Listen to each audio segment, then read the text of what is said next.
Nation, Top Deck guys. There we are. Hello. Welcome Hello. back. Another week, another topic. Oh yeah. This one's a hot one.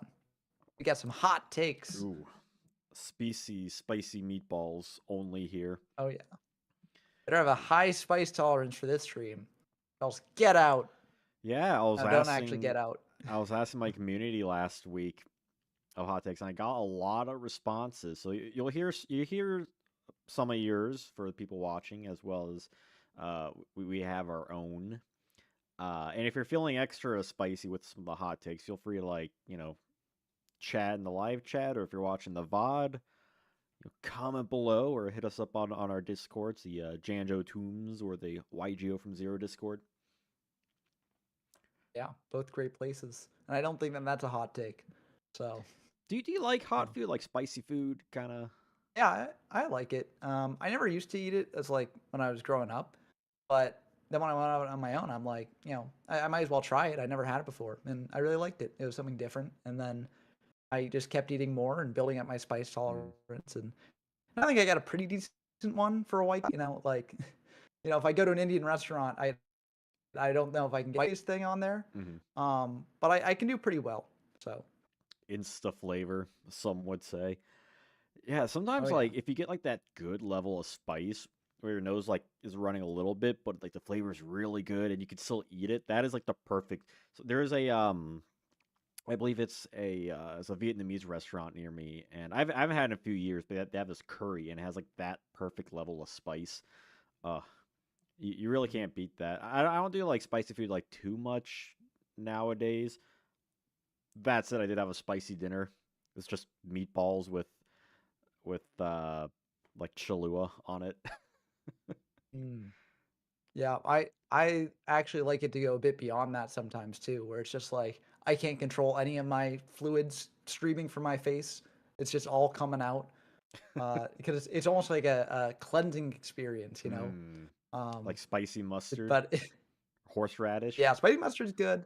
Horseradish is interesting because it's like too nasal for me. It's like the same with wasabi, but wasabi is just horseradish colored Horseradish, green. yeah. If you didn't know, yeah, in America, like you very rarely get actual wasabi. They just take horseradish and they like color it green, and they're like, "That's wasabi." So, um, but it's just too like it hits in the back of the nose in a way that like can be a bit unpleasant for me. So, Well, you have to go um, in with the mindset like, hey, I need to clean out my nose. Let's get some, because I that's don't true. like mustard, but I do like spicy mustard. Like at like an Asian Mm. restaurant or something, I'll put that on stuff. Like I like that, but you give me like normal mustard, like yellow mustard or honey mustard, can't do that. Have you ever had anything with numbing spice? Oh, like It, Szechuan pepper stuff. yeah, it's like very interesting. Oh, it's so you I have had it. that, then you Oh, drink water, and it's like the weirdest sensation. yeah, because you just can't feel it. It literally is numbing. It just numbs everything. So it's like you can It's still so taste good. it, but you can't. Yeah, no, it's really good. There's But this uh, chef. He has a few restaurants around here, and that's like their specialty is like the Szechuan, like the mm, actual Szechuan pepper dishes. oh, that's so good.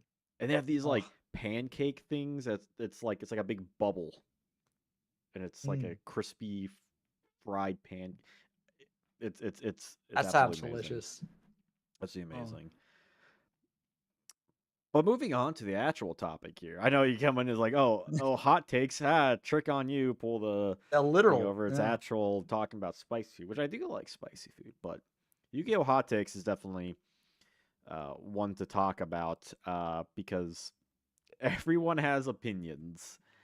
Some Hmm. are right, some are not, some are hot takes, and some are I just found to be kind of just general more annoyances, more things that are like more takes that are widespread.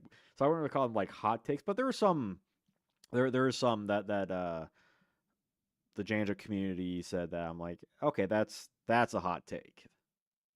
Yeah, I feel like it's sometimes interesting because you can have a take that's shared by like a large subsection of the community, but like not the majority. And so like in a vacuum, it seems like a hot take, but like, we're both in the retro Yu-Gi-Oh sphere. So like, for us, it might not be quite as hot take. Like you could say that what I do on my channel where I just go through the DM era formats and play them and like say, hey, look, these formats are fun to play.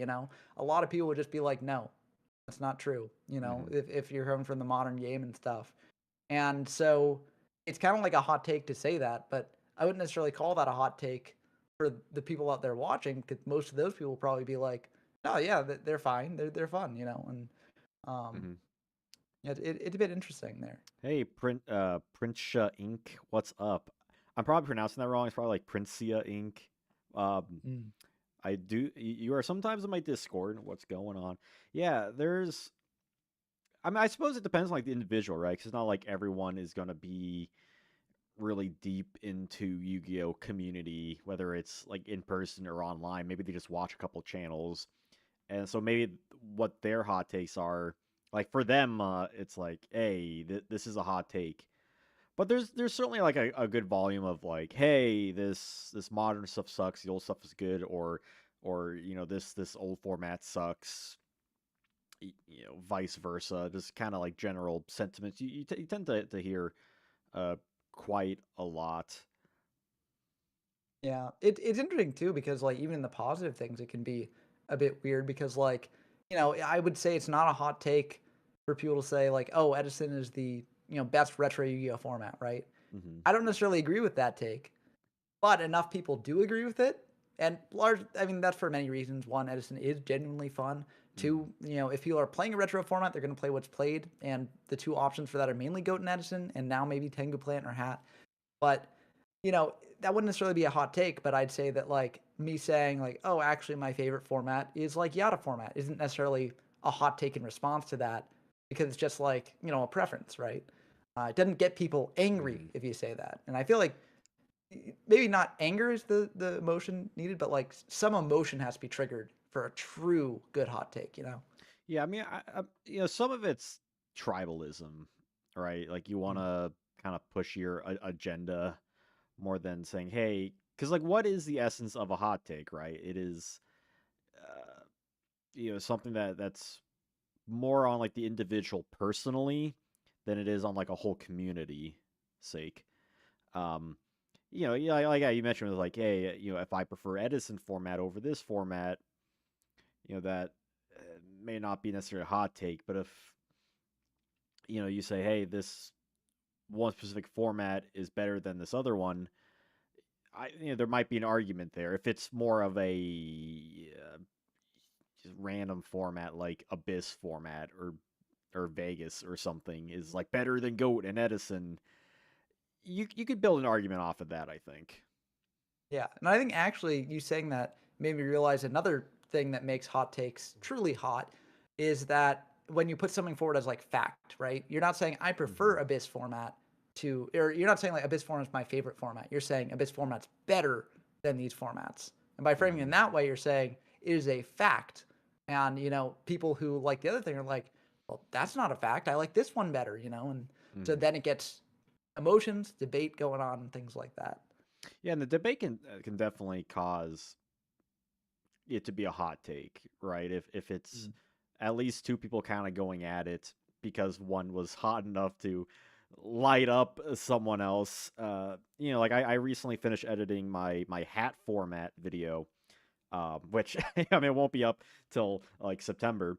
But like I'm officially done with Zexal era stuff now. So I can look back a lot of formats. And a lot of them I look back on like Dino Rapid. I really enjoy some of the more oppressive formats, like Dino Rabbit, even though that it's arguable because it wasn't like a tier 1 format. But we've talked about this before. Stuff like Android format, or Dad Return format, or stuff like that. Where I think there is, and I don't know if this might be a hot take, but I think there is a sort of beauty and enjoyment in like tier 1, even tier 0 formats. I'm sure I'll get to Pepe sooner than later, at least when it comes to the research phase. Goat format, what's up? Yeah, I was just watching your Ooh, yeah. what was it? It was like the burn aggro burn Earth stuff. You better get to Mega Rock OTK. Retro should come together instead of ripping each other apart. Is that a hot Yeah. take? I don't think it's a hot take, but I do think it is a correct take because I do think it's like, you know, we're already such a small community. You know, dividing it further doesn't necessarily help any of us grow, you know, in terms of just growing the player base, playing these formats and things like that. So I think that's definitely what we should be doing. And with these hot takes, hopefully by like going through them and maybe even dissecting them, maybe we can get to the heart of them and heal some divides between people. I don't know if we'll do anything that grand, but you know. No, this is a hot take. It's only blood and war. Oh Yami yeah. dash retired. Retired? Oh no. What's up? Ayo, my two fave Yugi tubers. Hey, thank Ooh, you. thank you. As long as I'm number 2. Well, as long as I'm number two. Uh, all right. Well, I mean, you said it. Yeah, no. I will take that, you know. If I'm like, in the top 10, I'm happy. is it a hot take to say like us, like the individuals, like, oh, I'm the best Yu-Gi-Oh channel on there? It's like I don't know if that's a hot take. I mean, It, factually it's false, but personal to the individual, it's true.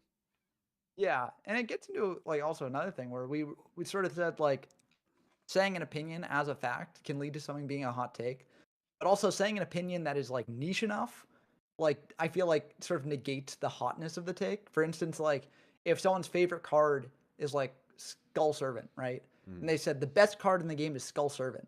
Like that I don't know if that would be counted as a hot take because most people would look at it and they'd be like, that's kind of a silly take. But you know, it's something that, you know, they clearly like the card and they can just run with it, you know.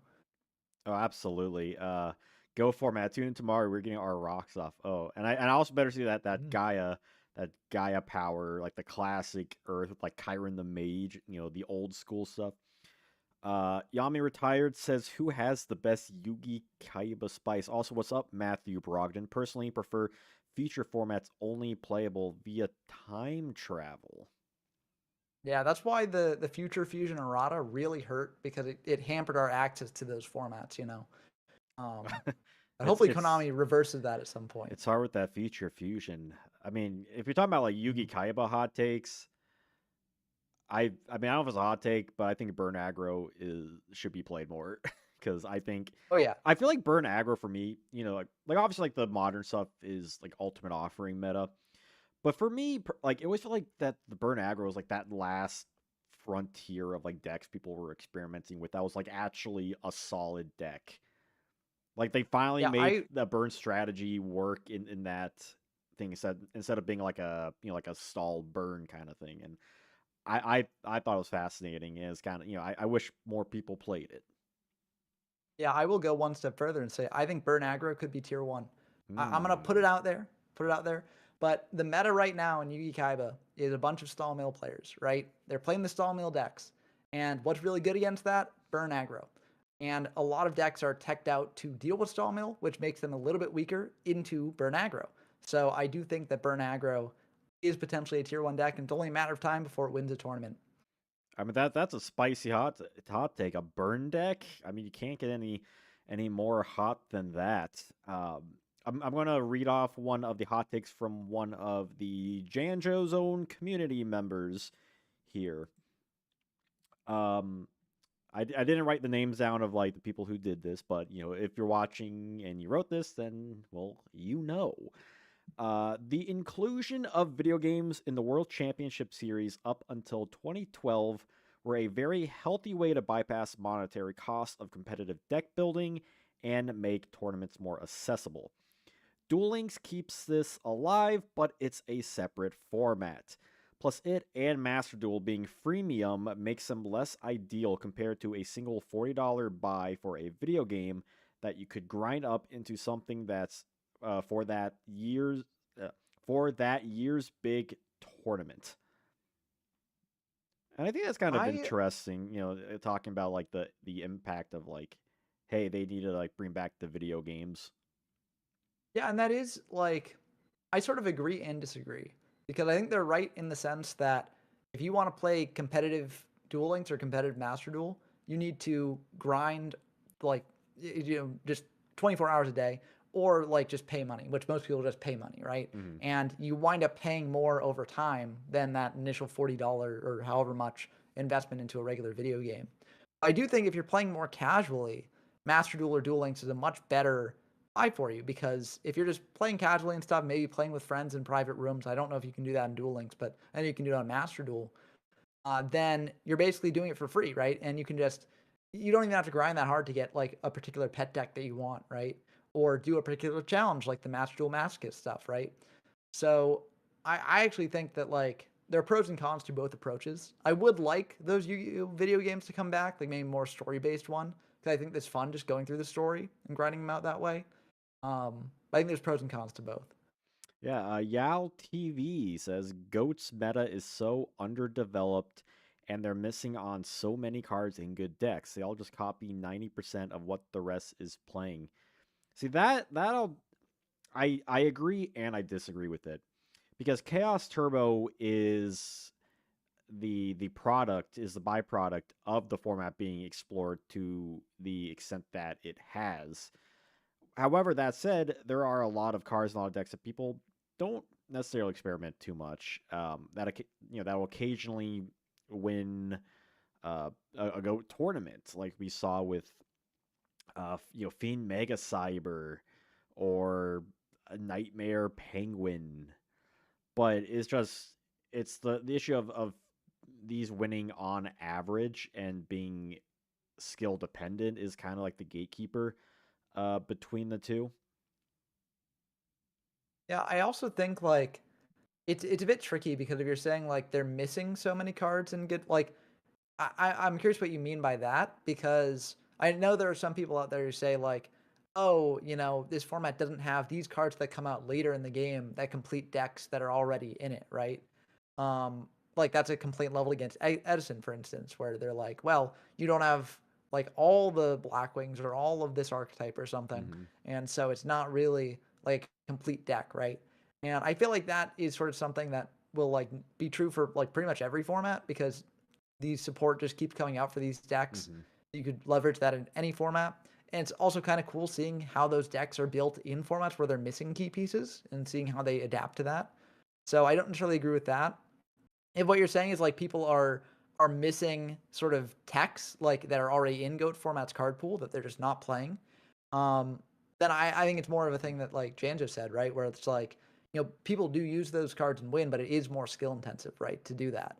Part of why Chaos Turbo is so like big in Goat format is because it is a deck with a very high ceiling for what it can do, but also a very low, or not a very low, very high floor as well, kind of, where like you can pilot a deck and not having played too much Goat do pretty well with it. Of course, you won't compare to the like masters of Chaos Turbo who like have played that deck a lot and know it in and out and know all the different things to do. But you can still go pretty far with it just based on its own inherent power level.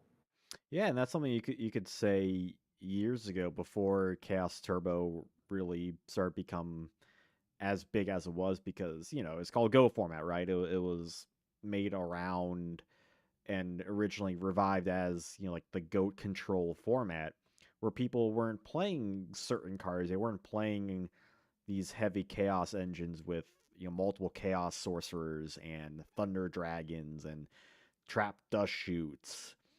So in that regard you could say at that point, sure, people were missing out so many cards in good decks, but here we are, and that's kind of how formats, more or less become solved. Princia Inc. says Konami closed Yu-Gi-Oh! Online and took away all cards I am still mad about. They sold our cards and want to sell it again in Mastered. I prefer traditional games that you own. And yeah, kind of going back to the previous thing, um, you know, like could Konami just end up canceling Mastered and just making a whole new gaming simulator and tell everyone, well, you gotta start again? And I can see where that's annoying. I don't know if that's a hot take that they should just keep like Yeah, one constantly supported like live service thing and just stick with that. Because I mean, as much issues people have with stuff like Master Duels and Duel Links, it seems to be working on the mass as a whole. Yeah, and I think that, like, honestly, if they ever shut down Master Duel in a similar way that they shut down Yu-Gi-Oh! Online or any of the other clients that they had in the intervening years, then I think no one would really invest in another Yu-Gi-Oh! Game, right? Because they'd be like, well, you're just gonna take my cards away like you did before, like Princia is saying, right? Um, and I think Konami kind of knows this, and they're looking at other games that do similar things, like Magic Arena, for instance, which doesn't take away the cards that you have. I'm pretty sure they don't. It's been a while since I played, but I'm pretty sure they let you keep them to play in a variety of formats. But and they're probably looking at that and being like, well, we should just follow their example. We shouldn't shut this down. Just keep it going until it becomes unprofitable. Hmm. Yeah, absolutely. There's a lot of comments. I like it. I like it Oh yeah. though. Gotta keep commenting. Also, like the stream if you haven't. Yami says, "Do you have any hot maxi takes?" Oh, Ooh. that's like the curse word of Yu-Gi-Oh, isn't it? Maxi hot takes. I mean, I think Maxi would be fine at one copy. Honestly, I feel like hand traps should be like a monster ability. Um, like unions or effects or whatever, like has that hand trap thing just so you can activate it in the hand. And I feel like each of them should just be like limited to like one a deck or like three in a deck kind of thing. Like you can play one Ash Blossom, one Effect Veiler, one Maxi. That way it really limits the amount of like hand shenanigans and opens up more uh deck building. See, I disagree with that actually because I think one of the things that balances hand traps in the modern day, or not necessarily balances hand traps, but balances the decks that would abuse a lack of hand traps, is the fact that you can play more than three, right? And if you limit it to Mm-hmm. like one hand trap per deck, or maybe even two hand traps per deck or something, you're lowering the consistency on stopping decks that could just like either FTK or just build these absurd boards with like a simple combo and stuff. And I think it is good to have hand traps to stop decks like that from going off, right? And so I personally don't actually have a problem with hand traps. I mean, I don't play as much modern as other people do, but I do think that like hand traps get a bad rap, but really they're like a bit better than people give them credit for. So my counter argument to that is that I see it more of that would be an issue on like the decks and the individual cards themselves over the hand traps being like, being the out, right? Because I don't know, like when I watch deck profiles, it's always such a turnoff when you're looking at a deck and they're showing all the cards, and then oh, I left the last 9 slots to hand traps. Like I, that's not a I mean, I don't deck. know. It's like if you're looking at a goat format deck and they're showing off their cards, and then they're like, okay, and then we got, Graceful Charity, Pot of Greed, Delinquent Duo, Mirror Force, Torrential Tribute, like, etc., right? Those are cards that, like, decks play that aren't really, like, what makes the deck tick, right? Like, they're sort of just slots that are just good in the format that people basically have to play, right? Hmm. Now, the reason they don't get as bad a rap is because you can play around Mirror Force, you can play around TT, etc. But you can play around Ash Blossom, you can play around Nibiru, you can play around these hand traps as well. Like I think that they're very analogous, and just because like they're things that activate in hand and thus aren't necessarily as telegraphed potentially, I think that's why they also get a bad rap. But like, you can't really telegraph a graceful charity coming down, right? Like, I mean, there are some Hmm. ways you can, but like, it's generally like just from the hand, something that gets activated. And you're like, oh darn, they've got that. Um, so I think like I just think hand traps are overhated, and it's like yes, there are some decks that play an absurd number, as Yami Retired says. There's some decks running up to like 22 of them. I think that like in general, they serve that slot in a variety of formats that just go to the staples, right? They're the new staples. Hmm. Would you say that also applies to a card like Mystic Mine? Well, Mystic Mine isn't played in every deck, so it's also not a hand trap.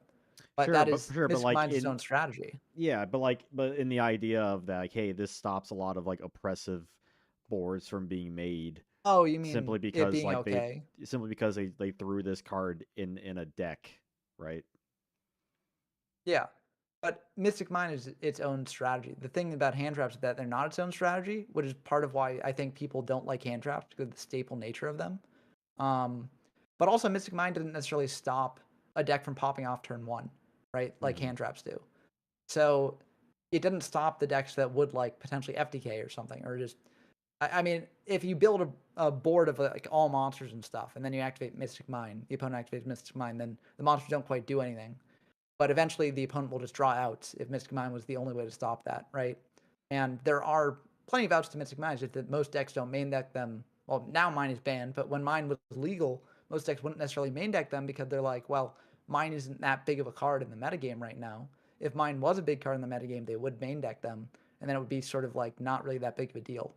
Um, so I don't have an issue with Mine, but also I think Mine operates on a different sort of Hmm. level from the hand traps. You know what I Yeah, mean? that seems to be the bane of a lot of people's existence is just the fact that they had to begrudgingly play back row removal for Yeah, for Mystic but Might. it's like begrudgingly playing hand traps, you know? Like, it's something that you kinda have to do if a given format requires it, Sure, but but that like I guess doesn't my argument necessarily. would be like, could Yu-Gi-Oh just be changed in a way that kind of remedied that more, whether it's, I don't know, you can't interact with your opponent until the third turn. Like just some like kind of crazy thing that they could potentially do for that. I mean, no matter how they change it, there's going to be staples no matter what. You're never gonna get and I think part of that's because, like, we don't have necessarily, like, partitions into an energy system or something. Like, Magic Hmm. the Gathering has 5 colors, right? And if you're playing, like, a red-blue deck, you're not gonna be able to play cards from, like, green or something or white or something, right? Um, so that then necessarily makes it so that in Magic the Gathering or other decks that have that sort of thing, you're not going to have like a ton of staples that like Hmm. everyone plays. There's some formats where that sort of bucks the trend anyways, but most of the time you won't have that. But with Yu-Gi-Oh, there's no such system like that. So you know, if there's a staple that's very good, decks are going to play it, right? I don't think there's anything that you can do to change the game mechanically to make it so that eventually decks just play 40 different cards entirely from each other, right? Yeah, I don't know. I just don't want to see like these decks just be, like half hand traps. That feels very like, I don't know, not fun for really anyone involved.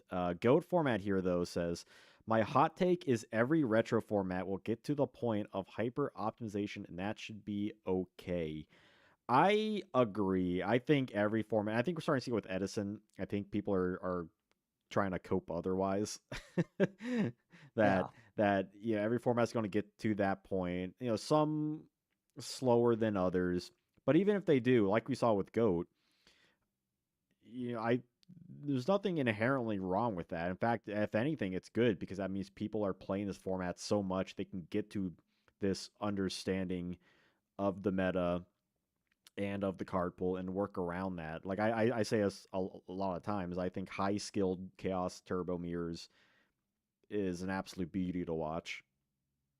Yeah, and I think it's super cool when formats do reach that point. Like, it doesn't always it's not always a good thing for every format, right? Like with Yugi Kaiba, I'd argue that we're like maybe on the cusp of hyper optimization if it's not already hyper optimized. Because like Yugi Kaiba right now, Stall Mill is everywhere.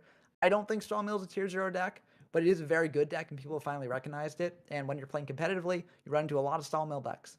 And some people would say that that is just a factor of the format being hyper optimized. We're sort of at that stage now, and I think no matter how optimized Yugi Kaiba gets, Stallmill will still be a big threat in the meta that you have to contend with. And a lot of people don't like that deck, so thus a lot of people will not really play Yugi Kaiba from this point, probably. Um, but for me personally, I'm like, well, I think that's really interesting because I like to think about like what is the theoretical limit on these things for like how good can a deck be in this format? And so I always find it fun when formats sort of reach that point where they've sort of figured out, okay, how good can a deck can be? Here it is. And then it just comes down to like, okay, we've discovered the viable top level strategies. Let's talk about tech cards. Let's talk about things we can do differently. Let's talk about anti-meta picks we can bring to potentially turn things on its head, right? And I just find that all super fascinating. So I love when formats reach that point. And I really do sincerely hope that every format does reach that point.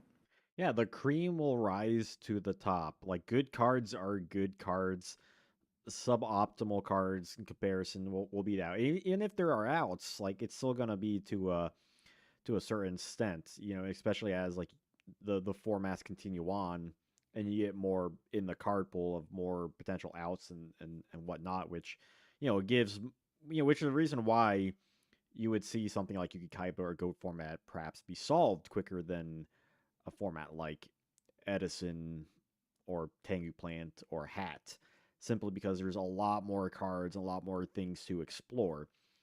Which is why I can certainly see a lot more people heading off into these more uncharted territories, I guess for a lack of better word. Chubber Dunkus, what's up? That's a fun name.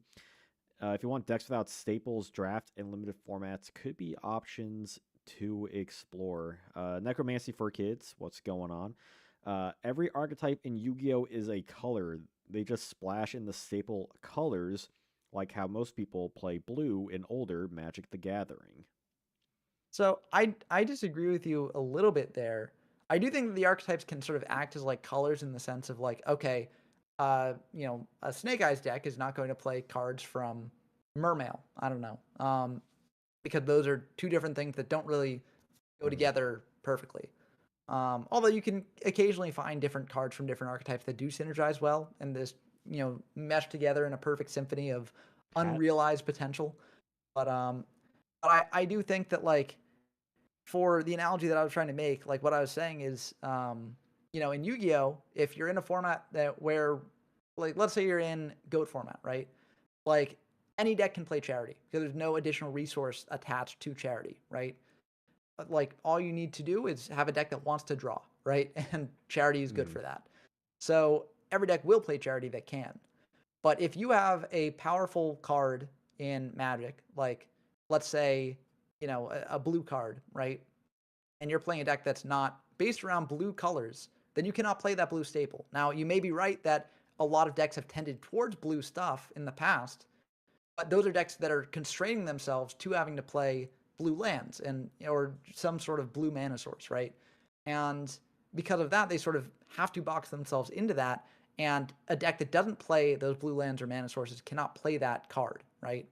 So I do think it is a little bit different because there's no like pure staple outside of like maybe I mean there's some artifacts that are colorless and stuff that you could play in anything, right? So that would be the closest example there. But um, I would say that most of the artifacts, unless you're talking about like Black Lotus or like some of the earliest artifact in the game, are not something that like every single deck would want to play.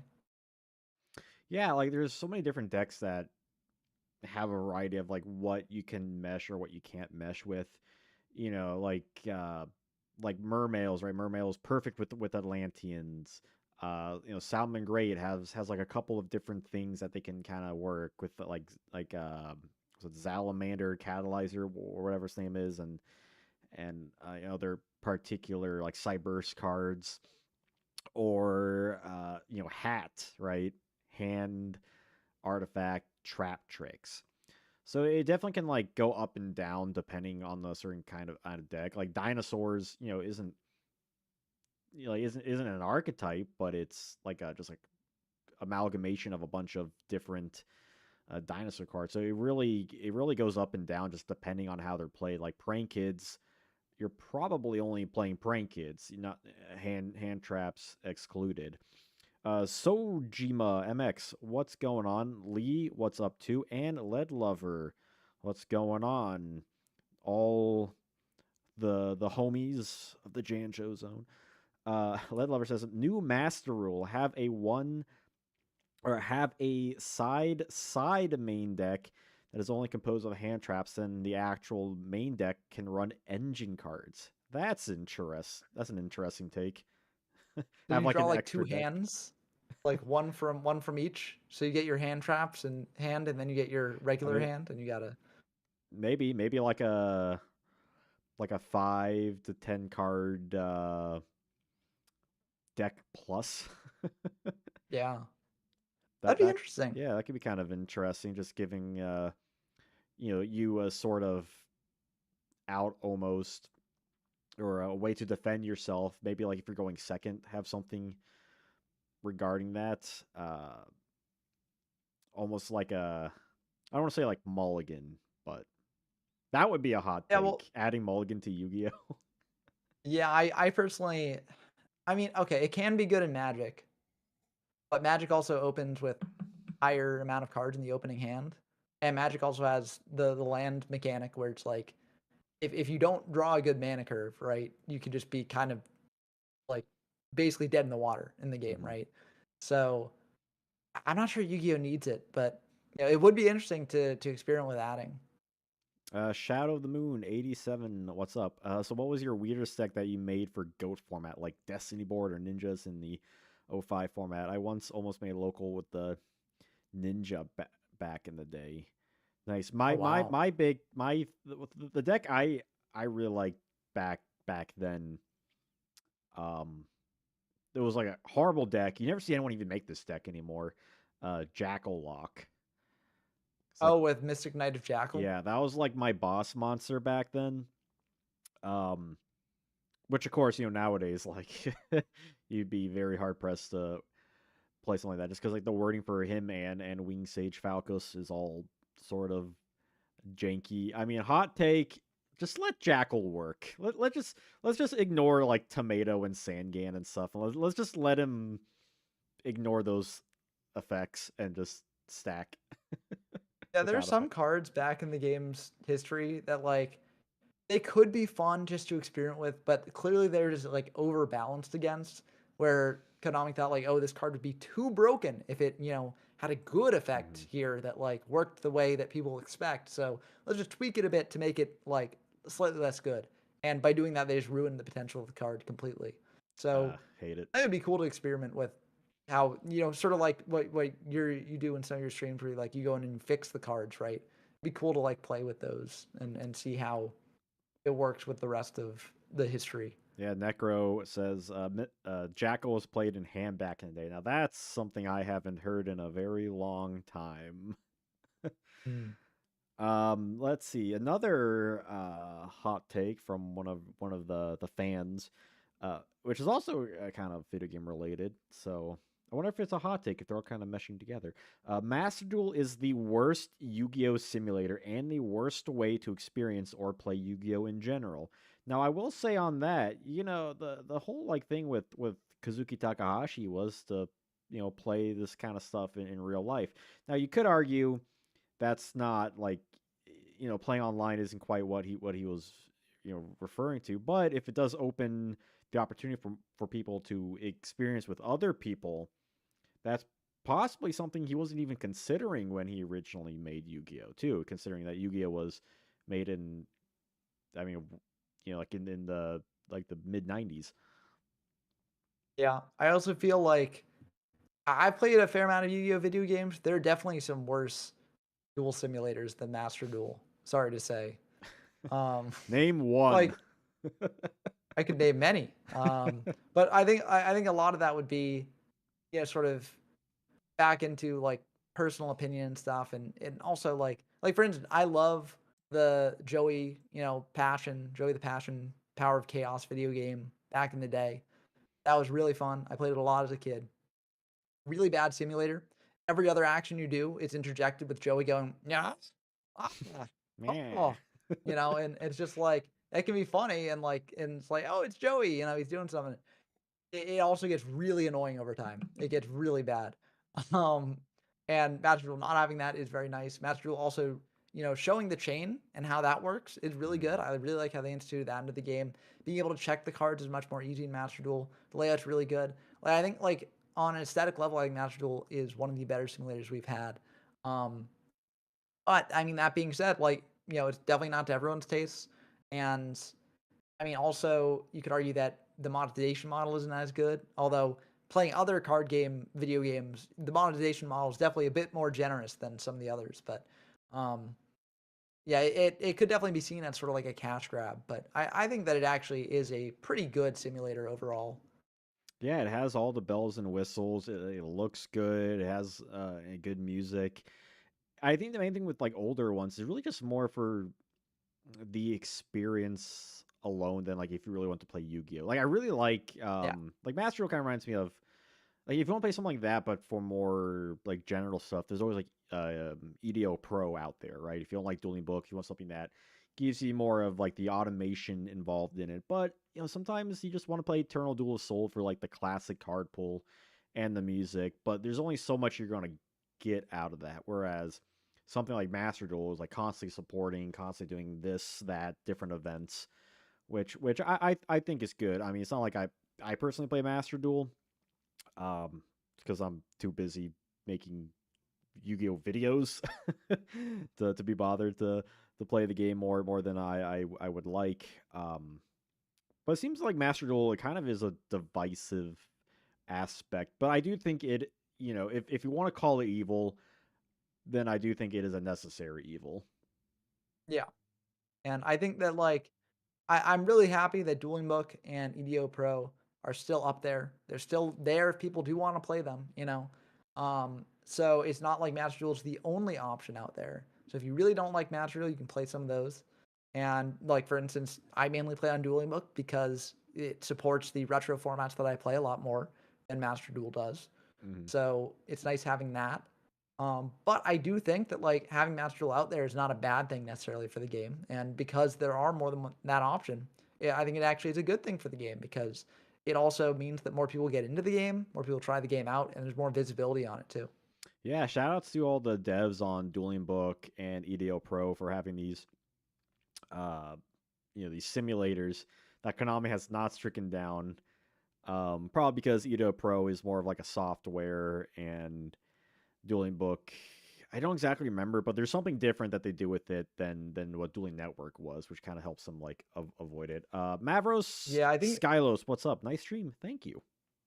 Yeah, thanks. I think like the thing with Dueling Network, I think was like some of the card arts got copyright struck or something, or there's I don't know the whole drama, but Mm. I do think if Konami was ever like, okay, we need to take down Dueling Book because it is hurting our business model, which I don't think it does. Konami, don't take that as like a call to take it down. But I think if they Mm. wanted to take it down, they could definitely do that. You know, they could get a legal team together and be like, no, this is copyright infringement. You know, it's drawing players away from things like Master Duel or the game itself, and we need to shut down. Right? Like they could do that if they wanted to, but luckily they have not, and I think that's very very good for the game itself and also the player base too, because now we can test out decks before cards come out to know if we want to buy that deck, and Mm. that leads to more sales because there's more certainty behind whether a sale is going to be a good sale or not. And so I think that it's ultimately good for the game. I would even argue that Master Duel was their response to Dueling Book, right? That it was okay. We're not going to take this down. We're just going to finally make our own, bigger one out there that isn't a, like that's not Legacy of the Duels, right? Not like a video game. That's more of like a live service type of deal, and it's free, right? Like you don't have to spend money on it if you really don't want to. Which I think is a nice thing about it. Obviously, we each have our preferences, right? Like I rather just go on Dueling Book with a friend and just play whatever. But with Master, it does have its plenty bells and whistles and whatnot that you really can't get anywhere else. And I think that's like kind of what their hook on that is. Going with another hot take from a fan here. Uh, Most meta decks are not as skillful as people claim, and it's annoying to see people call them skillful when they're often just poorly balanced and way above the power level of everything around them. I think personally, this sort of goes back to what I said earlier about like Chaos Turbo, where like if you just pick up the deck and play it, like, and you don't really know much about it, you can still do great with it because it's inherently more powerful than a lot of the other decks in GOAT format. But also at the top levels of play, like those decks are very skillful, and those matches are very skillful. Now, Mm-hmm. a top level player for something like Earth Aggro or a more jank strategy as well, he is going to have a lot of skill too. So I'm not going to disregard their skill, but I'm also not going to disregard the skill of a player playing Chaos Turbo. Um, I think that it's like, and this is something that I've heard a lot of people say because, they're like, well, I'm just losing because these decks are good. And that's part of it, probably. If you're playing a more jank strategy, you are more likely to lose against a deck that is more powerful. But at the same time, like, don't disregard the skill of the player you're playing against, right? Um, Absolutely. Mavro says, "Do you guys play IRL?" I do, not too terribly often. I do have like decks made, and I do build decks. I'm currently building a critter format deck actually. Ooh, I've been yeah. waiting on 2 packages that I don't think are coming because I ordered them at like the beginning of the month, and it makes me sad because one of the packages, I'm also building my Ancient Sanctuary set, which is the last of the North American sets I need to build. And it's the second time I've had to order End of Anubis, and I don't think I'm getting it. So I'm going to have to order End of Anubis a third time, and I hope I get it because it's really annoying. But I'm going to wait till Friday. If it doesn't come then, I'm going to contact TCG Player again, which I feel like I do like once every time I order stuff. But going back on that original topic there, sorry on that quick tangent there. Uh, that's the problem with TG Player. It's the give and take, but for the most part, TG Player, Mm. great. Use my affiliate link down below. Anyway, yeah, with meta decks, if you build something like Snake Eyes, right? You put the money in, get a Snake Eyes, you buy the bonfires, the populars, whatever, and you go to your locals. There's no guarantee you're gonna win, right? You could play a bunch of scrubs, a bunch of people playing a lot of rogue stuff, depending on what your local scene's like. You could win, right? You could win a couple of duels. You could win the whole thing. But you could also make a ton of misplays, miss a ton of certain interactions and rulings, and just generally play awful. You may beat people that are like kids coming in, maybe bringing a Gravekeeper or Cyber Dragon deck or whatever, and just completely obliterate them. But if you take that deck to like a YCS, you're not you're not winning, right? You're gonna be in table 500 over there, and not gonna get very, very far with that. And and that's Snake Eyes, right? Like this is like a tier 1, tier 0 format. Yeah. And I think like also something for anyone playing jank decks out there. This was something that Mr. Big Noodle said in an interview with JDZ after Mr. Big Noodle won with a like zombie Stein sort of thing with the Fiend Mega Cyber, as you alluded to earlier. It was a very, very unique list. And people were like, whoa, this is so cool and stuff. And what they said in the interview was in order to make that sort of list and play that sort of list well, what they had to do was they had to try out the meta decks and play the meta decks for some time and learn how to play them because they actually did take a lot more skill than they initially thought. Because initially they thought like, well, the reason I'm losing so much is because these people are playing meta decks and I'm not playing a meta deck. But really, what they found out was like, oh, these meta decks take skill as well. I need to learn what skills they sort of take to play, so that way I can build my own jank deck in a way that counters that, right? And that if I play with enough skill with this sort of rogue or jank strategy that people aren't expecting, I can actually win by taking advantage of these decks' power, right? Um, I think that's just a great mindset to have in general, Uh, and also, it's a healthier mindset too because it doesn't get you as frustrated at the game. Because I feel like there are a lot of players out there who go to competitive events with less competitive decks, and then they lose and they just get frustrated and they're like, well, I don't want to play this anymore. People are just meta sheep, and I'm angry at the game now. Where that's a reaction that you can have, but I think it's much healthier to go into it and be like, okay, I lost. Why did I lose? What can I do differently in the future? How can I learn to build my deck maybe differently, or just play it differently to counter this meta? And what can I do there? So Yeah, there's certainly a um, lot about skill and self-reflection and just like knowledge in the game because yeah, if you bring a whatever deck, you're going to lose, right? But if you play a certain format, whether it's GOAT or modern or whatever, and you're playing these top decks, you're understanding what kind of works with them, you're looking at the card pool, you kind of have a good understanding of what to play against, what you're probably going to play against, the kind of things that you could like mess around with, and then you can pop off on stuff. We see what like in Go format with like Mr. Big Noodle and Alephia, and even like more modern stuff with like Exodia can pop up from time to time. I mean, that's kind of throughout the whole history of Yu-Gi-Oh, and it's not just some rando playing it. Some guy being, I'm gonna play this because it's fun, but they have the skill to back it up. They can actually like they're so involved in Yu-Gi-Oh that they can actively adjust these strategies to make it work to some degree, even if they might have to play a little bit harder for them. Dylan Ramirez, what's up? What's going on? Thanks for stopping by. ooh, yeah. Goat comment from for two goats from a goat commenter. But I think also something interesting. This is actually a hot take that I thought of while we were thinking of this, or while we were discussing this. Um, Here's a hot take. I don't think there's a single bad Yu-Gi-Oh player out there. I just think that there are Yu-Gi-Oh players who are not willing to improve or take the Mm. steps to improve.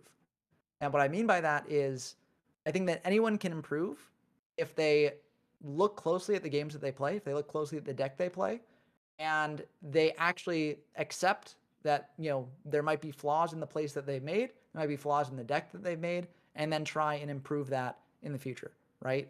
You need to go into it with a mindset of humbleness and also desire to learn. And I feel like a lot of people who just continue to potentially show up to a locals with the same deck over and over again, and continue to lose in the same ways over and over again. And they're just like, well, it's all luck or it's this or that and stuff. Like luck does play a factor in all these games. I mean, Yu-Gi-Oh is a luck-based game as well as a skill-based game. But just blaming it on luck and not looking inward is definitely the biggest stumbling block for players trying to get better. Hey, what's up? Cars are hard. What's up, guys? What's up, you? Yeah, like, like there was a time, if I'm playing critter format and I'm playing like a crappy deck, I'm thinking this deck sucks. But you know what? I played harpies enough where I have a build I am confident with, and I can play harpies, being like I'm gonna play good, right? And sometimes you just gotta like keep grinding at it. Uh, I mean, you know, I suppose it kind of is a hot take. Say there is no bad Yu-Gi-Oh players. Yeah, Uh, I think also part hmm, of it is like gotta think I've about seen that. enough bad play in games because I review a lot of replays. Both just because I run tournaments and I see people playing tournaments or on local streams or just in just games against me and stuff. And a lot of the things that I see, a lot of the mistakes that I see potentially are things that are very easy to fix. And I see mistakes, pop up repeatedly that are not things with like not too complicated. They're just like very simple things about like potentially sequencing differently or doing things like that that once you know them are very easy to adapt to your playstyle and just keep playing with. And I don't think they're like out of reach for people. If people learn that and they understand why it's better to play a certain way. And when I say better to play a certain way, I'm not saying Hmm. like, oh, play this style of deck or this style of deck. I'm just saying like, just simple things like, um, not playing into Mirror Force, for instance, right? Or potentially like setting your cards after you commit other things to board, right? Um, like there's simple things that you can do that I've seen a lot of people do or not do, um, that I think they can all improve at. And I'm not saying that everyone can be like a like world champion because I do think that like once you get to the super high levels of gameplay, there's just some people who are naturally better at that, naturally better at bluffing, naturally better at seeing different lines and stuff.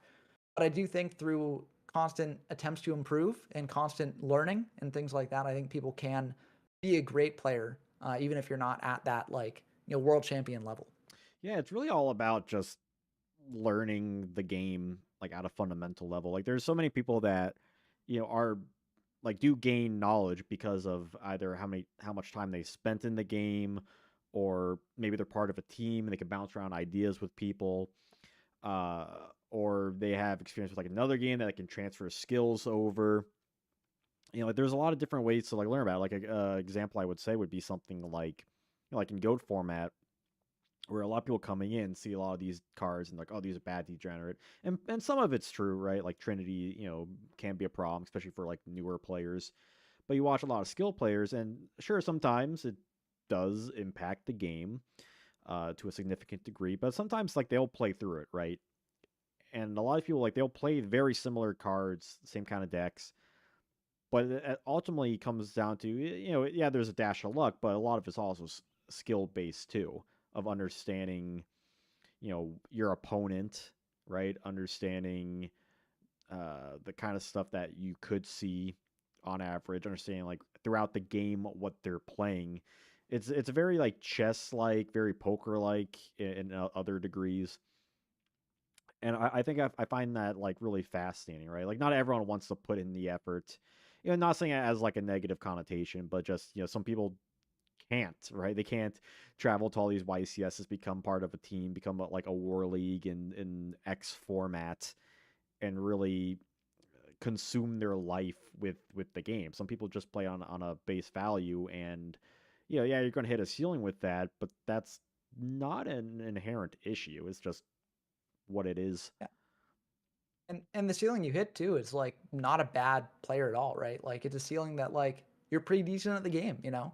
And I think that it is fun, you know, being a relatively decent player. Like even if you can't be like a super top tier player, like if you can play the game at a decently high level or a decently, you know, good level, I think that it does improve it a lot, right? Because like it oftentimes it leads to games that are more back and forth. It leads to more interesting decision making on your part, which is always fun because I think the more decisions, well, I mean, some people don't agree that the more decisions you have to make, the more fun it is. But I think that in general, when you have more control or feeling of control over the game, it is a bit better.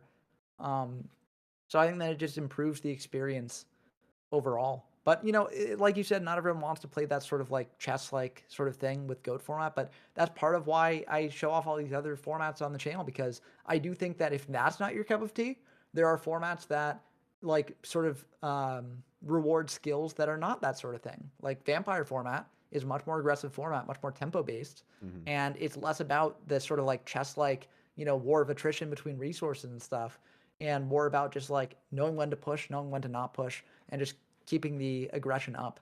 Um, and so if you don't want that chess sort of gameplay, play that instead, and you can still improve in that and become a much better player there as well. Yeah, that's the nice thing about having so many different formats to play too, is that like a lot of them are so much different from the other ones, right? Like Dino Rabbit, right? Very aggressive format, like especially for playing Dino Rabbit, right? It's very glass cannony deck.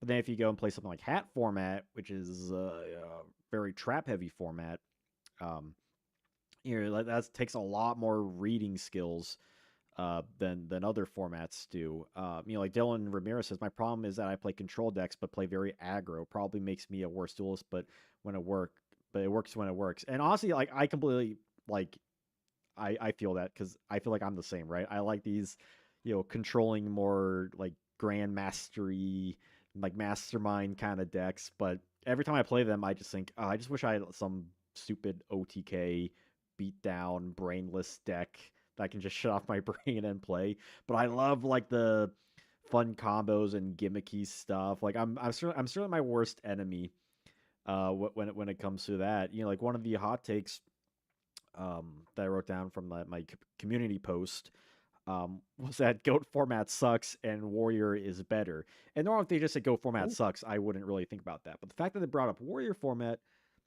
I find interesting because there are certain like hovering formats, right? Like not even hovering formats, just like formats in the same era. Like we've talked about before, like when I had like my Yada Lives tournament, where like Yada Lives, like it's such a good format that like not really many people or at the very least as much people you know aren't playing it as I feel like they should. Um, Yeah. Especially when looking at something like Warrior format, where it does kind of it feels like an alternate reality sort of proto goat format a lot of ways. Also, PJ Arts of Darkness, what's up? Wow, welcome to the stream. But speaking of Warrior format, I got a lot of thoughts about Warrior format and GOAT format. Pop I'm not off, gonna go so far to pop say off, King. that yeah, I'm not gonna say that like Warrior format is better than GOAT format. I don't necessarily think that. And also, I generally don't like to compare formats as like, oh, this one's better than this one because they just appeal to different people, right? And they lead to different games and different decks rising up. So I'm not gonna say Warrior format is better than GOAT format. What I am gonna say is that I think a lot of the people who are tired with GOAT format how it is now, and they feel like all the exploration with different decks is out of the format and that Chaos Turbo is too dominant and things like that. I think that you should try to play Warrior format because I think Warrior format solves a lot of the issues that people have with that. There are some like potential downsides that you might not enjoy as much. For instance, instead of Delinquent Duo, there's Confiscation, Forceful Sentry. And so you might be like, oh, you're adding 2 hand reps instead of 1. And also they give you information and stuff. But I'll say that also that helps, I think, mitigate dust shoot a little bit because, with only 1 hand rip, you feel incentivized to play more dust shoots. With 2 hand rips, you don't feel as incentivized to play dust shoots. And I do think that Confiscation, Forceful Century are less toxic than Trash Depth Shoot. That is a hot take that I've had for quite some time.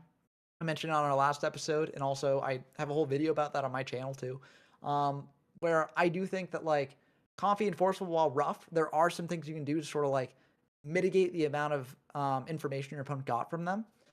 And also, like, Change of Heart's legal in that format, but BrainCon and MindCon are not legal. So that means that, like, yes, there is a card that can take control of anything, but you also don't have Brain Control, Mind Control, which basically serve that purpose in GOAT format, but also at more copies than Change of Heart, right? So I think there are a lot of different things that sort of make Warrior format fun to explore with, but I think the biggest thing, going beyond just all the differences in card pool shenanigans, I think the biggest thing is that like Chaos Turbo seems to be a lot worse because, for instance, Duo, if you're playing a Turbo deck and you've got Thunder Dragons, Duo is a lot worse against you. Comfy and Forceful punishes the Thunder Dragons, right? In addition, you also have no Graceful Charity, so that can't load up the graveyards quickly. You do have Mirage Nightmare, but Mirage Nightmare is a little bit more risky because you're losing a lot of cards from your hand potentially, and it's random. Now, there are ways to mitigate that. You do have like Regeki Breaks, which Chaos Turbo decks will play, and also one copy of MST, which will also help with that. But I do think that, like, despite Mirage helping the deck a bit, I think that the hits to the deck and the slight differences in formats that change a lot about how decks play really do make the deck not like as dominant as it is in GOAT format. And now, of course, they could be proven wrong as people explore it more. But I do think that Warrior format is something that like every GOAT format player should try out at least once because I think that they'll actually find a lot to enjoy and a lot to explore with it. Yeah, it certainly puts a lot into perspective when you can see like the differences between two very similar formats. Like this is a point I brought up in my, I believe OCG Series 4 video, that it almost felt like Konami is just randomly pulling cards off and on the list, at least early on, to just kind of see like, all right, what works, what's healthy enough, what can we have here, because they can't ban everything, right? Some things need to be legal, some things need to be banned. What works, what doesn't work. Like I always say, that Chaos Return format, which is summer 2006, feels like the last hurrah of GOAT format, because it's very, it's chaos focused, as a very similar cards. There's not too many impactful GX stuff. I mean, obviously it's a year removed from GOAT format, so there's gonna be some inherent differences and whatnot. It's a little bit more of an aggressive format, um, but it certainly puts into perspective, certain things for GOAT format, like what are good cards, what are bad cards, what cards are in the format, or perhaps what cards would be better if it was like swapped out with something else, right? Like with Warrior format, you have a lot of these kind of really uh, powerful spell cards primarily, um, which you can always. This actually kind of brings up to one of my hot takes that I wrote down. I haven't got to mine yet because I've been trying to get through like the fans ones. this this might be controversial. But go off, King. Uh, um, so the first one I have is that Yu-Gi-Oh has always been bad. Oh, I like It's that. Yeah. because every look.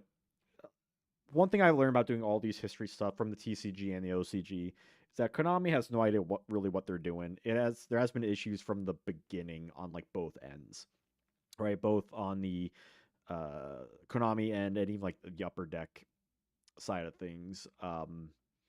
Although Upper Deck did get a little more lenient just because they had time removed from the OCG start. Um, whereas where Necromancy, yeah, but it's still fun. And I do want to preface that obviously I'm not like, I like Yu-Gi-Oh, right?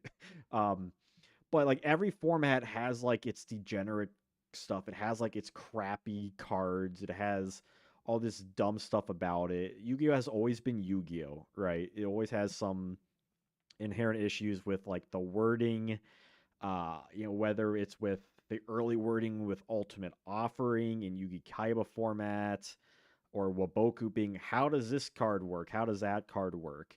You go a year later to Pharaonic Guardian, it's like these cards like Mirage of Nightmare and Buster Rancher and Necro Valley, like these are long texts, these are confusing. What is this? You got Yata Garasu. This This is BS. This is dumb. A year later, you got Chaos Monsters, right? A year later, you got like Cyber Signed Dragon OTK. and Cyber Twin Dragon and all these like Cyber Dragon OTK stuff. And a year later, Stein is such a big issue that they had to have an emergency ban list. Then you got next year, you got Airblade and Trooper and Demise.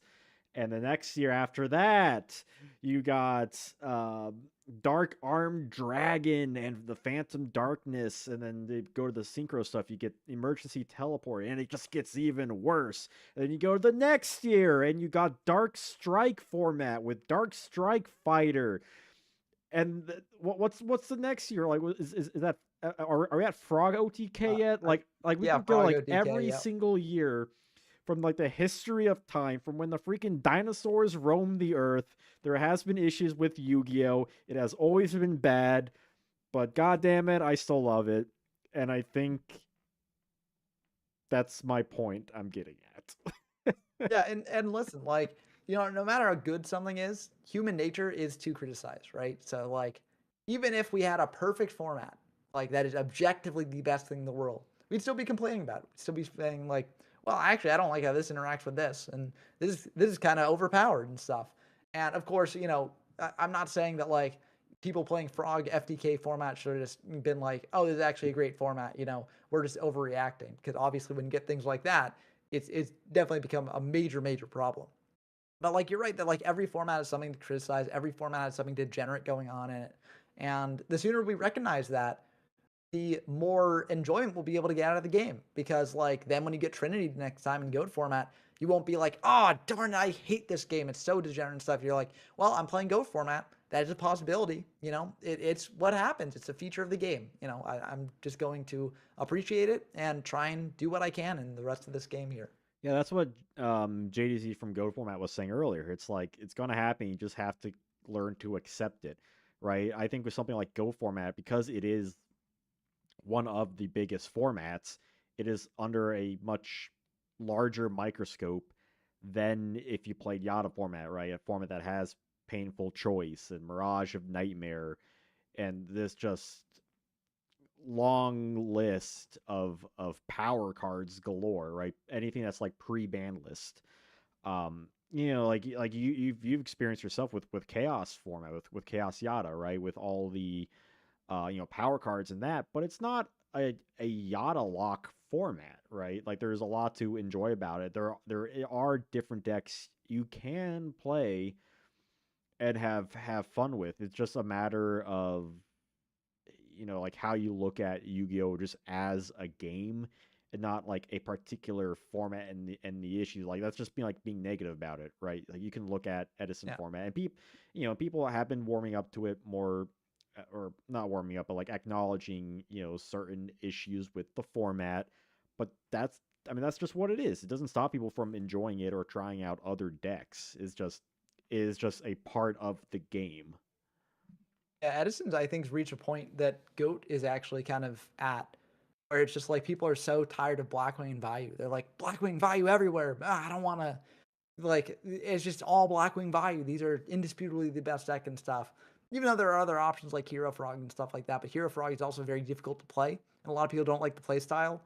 So they're like, why is Blackwing and value just everywhere and dominating everything? And I thought this was supposed to be the format where we could play anything we wanted and have a great time and stuff. And unfortunately, it's just not quite like that. But no format is, as JDC mentioned earlier, every format eventually will reach that optimized level, and there will be only a small collection of really good decks, right? Um, but like, embrace that, like if you like the playstyle of those decks, then definitely play it. If you want to play a rogue deck or, a tier 2 deck that is underpowered compared to those decks, and don't complain when you lose to them, but also, you're not necessarily guaranteed to lose every match to them because you can tech them out in advance for that, right? Or if you just do not want to play against Black Wings or Value at all, then just try out a different format around that time. Maybe you'll find something that's similar enough to Edison that you'll enjoy it. But I do think that like it's just like it can be kind of tiring hearing those complaints, and also it can be frustrating for both the players and people hearing them complaining about that, because like when they're complaining about it, I don't think they're doing it because like they just inherently hated it. They're doing it because they liked it, but now they don't like it anymore. And that's sad because they've lost something that they like. So I do think that like, find something else that you like in that case then. And there's plenty to offer in Yu-Gi-Oh's history. Don't hate the game, hate the player. Like Yeah. Lead Lover says, Yu-Gi-Oh is wholesomely turbo jank the game, and that is accurate, right? It is a game that's sort of built on the jankiness of it, and that's why I really like it, right? There's no other card game like it, right? You could play Lorcana, Magic, Digimon, Dragon Ball Super, whatever, right? The thing I like about and I've been getting into Pokemon lately, right? Um, and I really enjoy Pokemon, right? It's a very pleasant game, right? There's a lot I really enjoy about a lot of um, subtle strategy involved in it. But with Yu-Gi-Oh, the floodgates are open. You can pretty much do whatever you want. There is very minimal resource system, and it's fun in that way because you got a lot more creative liberties in the game, a lot more like thought processes involved in a multitude of plays, even early on, right? Even with something like Yugi Kaiba format, where that is more of a chess format um, than a solitaire format. Uh, like there's just a lot to enjoy about like the thought process behind pretty much like any format that you want to enjoy. Like as I've been going through my history series, there's so many individual formats that while some people may not like, I like or certain decks just because I like just the general vibe and the kind of like the strategies that they play. But that's more of a personal me thing than it is for like was the format actually like good as a whole? Because like yeah, it has its ups and downs, but generally Yu-Gi-Oh, I mean, it's kind of going like this, right? It's up and down, but it's going up. Yeah. I think even with the complaints in the modern day, it's not necessarily because, Snake Eye. Well, some people don't like the Snake Eye play style and they don't like its tier zero and stuff. But I think in general, the complaints are like this deck gets too expensive. They're not hitting it enough because there have been ban lists already throughout this deck's reign, and they've not reined it in to a point where like you have a healthy metagame, right? It's not because they're like, oh, it's an FTK, right? Or like, like it's not like Frog FTK or some of the other degenerate tier zero formats that were just based around like these decks that were not okay at all. So I think that's a good thing. And I think like one of my hot takes is about like modern. And I think that like a lot of people in the retrosphere complain when modern players paint retro formats, like old retro formats with like one brush where they're just like, oh, it's slow, grindy gameplay. That's like just boring. Why would I play that and stuff? And I think they have a right to complain about that. Like I complain about that too, where I hate when people overgeneralize those formats. But also, I think if you are one of those people who just complain about a blanket statement about modern, where you're just like, oh, modern formats are all just like Saki combo fests with hand traps and all that stuff, then, like, I mean, I don't know. I'm not sure you have the right to complain when people paint the retro formats with that brush, too, right? Um, and all this is not to say that you can't criticize certain aspects about the game now versus the game then, right? You can criticize that a lot of modern formats are faster paced than the earlier formats, but I do think that without like playing those formats, you can't necessarily just complain about the modern formats in general. I mean, one of my hot takes is that modern is better than classic Yu-Gi-Oh. Ooh, And as a that's a classic, spicy one. yeah, as a classic, as a retro Yugi tuber, I'm allowed to say that.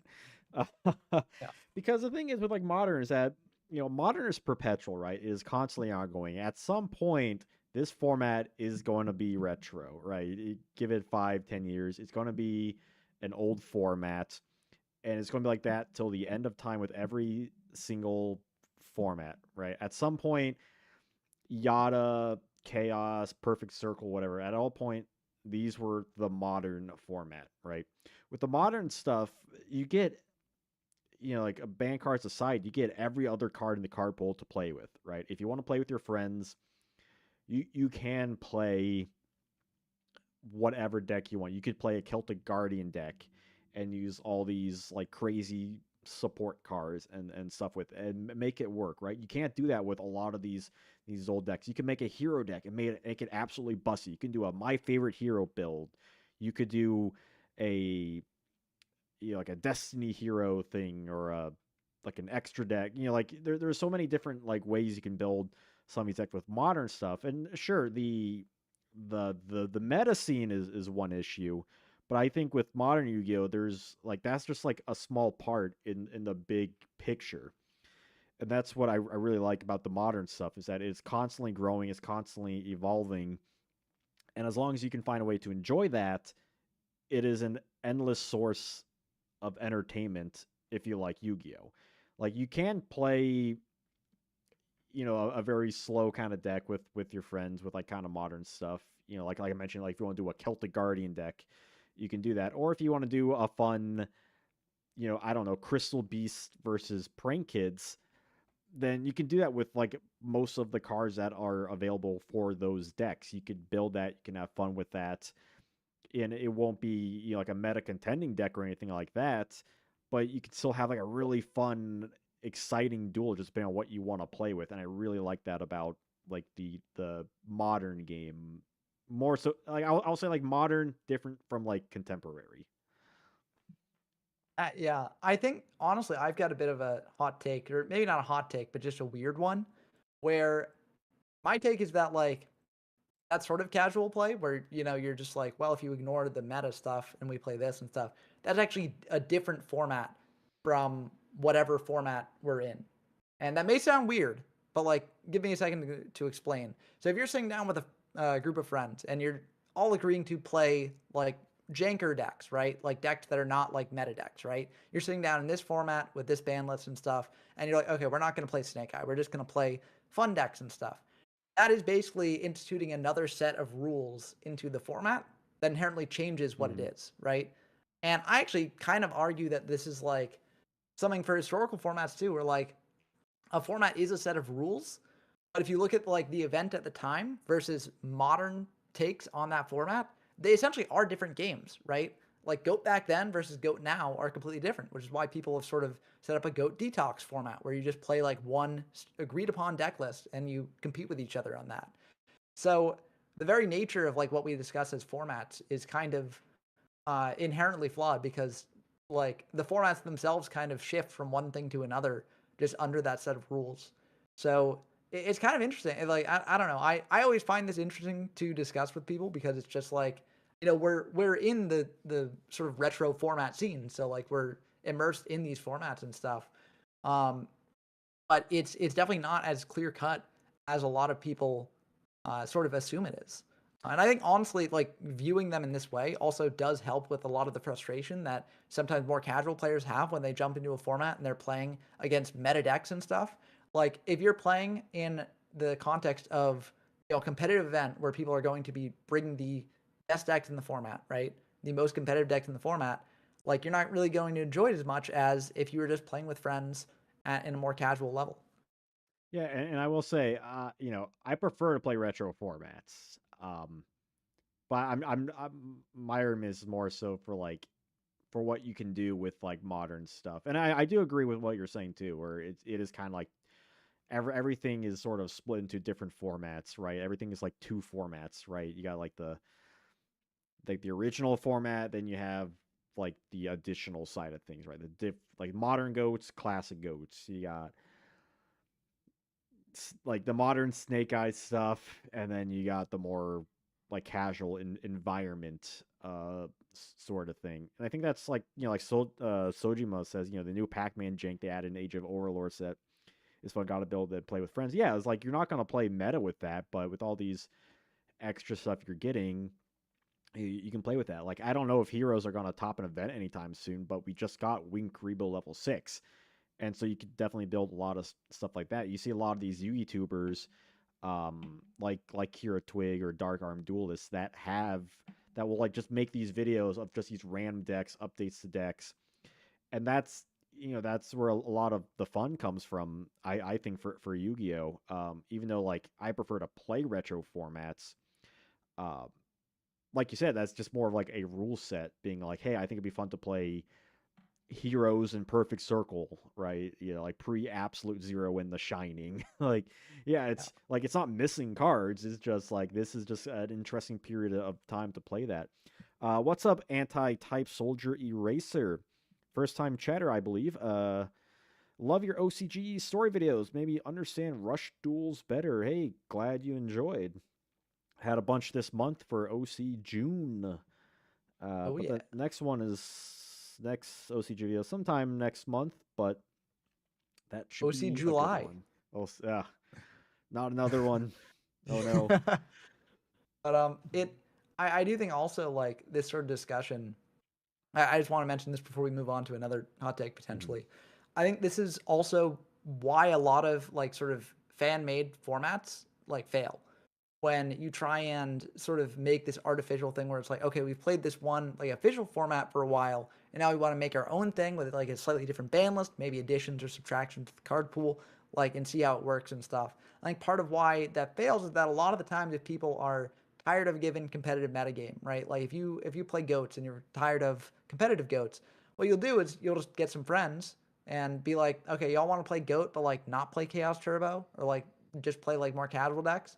And they'll be like, okay, sure. And so they'll just run with that, right?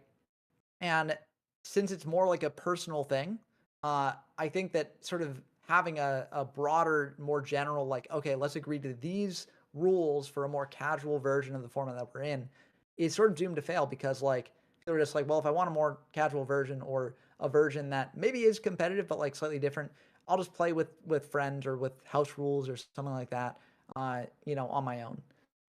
Yeah, shoutouts to Modified Goats, which does tend to have like a weekly stream on Goat format. Also, shoutouts to the casual Goat format server, which Necromancy for Kids run. A lot of fun stuff. I mean, yeah, like generally a lot of like alternate formats, like fan made stuff, does kind of fail, but it's ultimately like depending on like I think casual goats and like M goats work because it's tied to such a big format, right? Like if someone jumped in and just made I don't know, a Joey Pegasus format that includes like Rocket Warrior or something, right? Or Mm. like it's like people aren't really going to like hook into that as much as like some other big formats. Sojima mentions draft cubes, like and stuff like that, like draft cubes, like battle pack stuff. That is more of like friend group formats than anything else, right? It's not like gonna be like this huge thing, but it's fun with like a certain core group of friends, and really, that's what Yu-Gi-Oh is all about, is it not? Just playing with friends, having fun with Yu-Gi-Oh, I think. Oh yeah. Let's And see. I don't think that should be a Okay. hot take. Yeah, no. Although to some people it might be. It No. might be a hot take saying Yu-Gi-Oh should be fun. Uh, but No, it's a serious game. We should only treat it as such. See, last hot take I had down from one of my community members. Yu-Gi-Oh! Zexal is the absolute best spin-off series from the writing, the soundtrack, the production, the animation, the monster and character designs, while having the absolute best developed Yu-Gi-Oh! Protagonist. It blows any Yu-Gi-Oh! Media beside the original manga out of the water, and it's not even close. where's the lie? I don't know. Tell me when I'm Uh, telling lies. okay. I will say, I think Zexal has the opposite issue as 5Ds, where 5Ds starts out really good and is really good for quite some time, but then it ends on a season that's a lot worse, right? I think most people can agree to that, even if you have 5Ds as your favorite series. Whereas Zexal starts out in a period that's a bit rocky. A lot of people don't like it. They get turned away because they're like, this is so childish or, annoying, and so I don't want to watch it. But then later on, you get the development, as this poster alludes to, and you get some great villains, you get some great character arcs, and it's just a really, really good series. Um, like I think I'm not gonna say like it's not even close because I do think that there are a lot of series that are very good, but like I think I can agree with them that I think Zexal is the best of the anime that I've seen at least. Moreover, the DM adaptation. Yeah. I mean, we're talking pre-stream. Like, I haven't seen Sexton myself, but I'm certainly one that's rather critical of the DM anime because I think from a lot of adaptations from a manga to an anime, it might be one of the worst adaptations. Like, if I'm gonna be honest, I don't know if that's a hot take or not, I don't know about but worse. There are definitely it's some really uh bad I don't know. You manga compare that to adaptations out like there. other, like, I feel like I don't hear the same thing about stuff like Berserk, Hunter x Hunter, even like Full Metal Alchemist 2003. People really like the differences that stuff uh you know change. I mean, you can even argue something like Yu Yu Hakusho, like Yeah, those are all good from the art shows. style alone. Um yeah, but I'm just saying, like, from like Yu-Gi-Oh's perspective though, while it did have, like, the core was faithful enough to it, I do think the first arc of the anime, the Duel's Kingdom arc, had some, had did have some beautiful animation, at least art, from that perspective. It's just, I feel like it was just missing, like, that something. Didn't feel like it had that soul, right? It felt way too marketing, more than like the tightness of like the dialogue and the shonen aspect that the manga had. Um, and it's like, especially like the Battle City. Like, as a kid, I love Battle City, right? Like, big duels, very exciting stuff, right? There's a lot I like about it, conceptually, but then you, like, read the manga and it's just like, it's so much better. It's just so much well written, and like the animation, Battle City, it's just, there's so much just still frames with just mouths like going up and down, and it's Okay, but it's hard. worst adaptation ever? I don't know. Have you seen Record of Ragnarok? Because that's a travesty. I mean, there are a lot of series out there that like get a much worse treatment than Yu-Gi-Oh did. I agree that it could have been better, right? Like I think a lot of shows from back then could have been better. But I do think that it's like I think part of it is like if you read the manga first, you're gonna watch the adaptation and be like, as worse. And you can definitely point to specific things that are worse, right? But you can do that with almost every anime adaptation of a manga. Well, that's why I brought up And like it's just something like Yu Yu Hakusho, where someone could read the manga and then watch the anime and think, well, they cut out, like, there's a couple of chapters of, like, very basic storylines they cut out from the, that did yeah, not especially include in the in the beginning, yeah. anime. Like, the art style is, like, totally different, aside from like a couple things. Um, and like, from that perspective, I could see that. But like, I wouldn't say that Yu Yu Hakusho is a bad adaptation. Yeah, but like also, if you go into Yu Yu Hakusho not having read the manga at all, you're like, oh, this is just a great show, right? And you Yeah. don't even have those criticisms to think about. I think the same is true of Yu-Gi-Oh. Like most people who saw it went into it without having read the manga because most people, were just kids turning on the TV, being like, oh, what's this?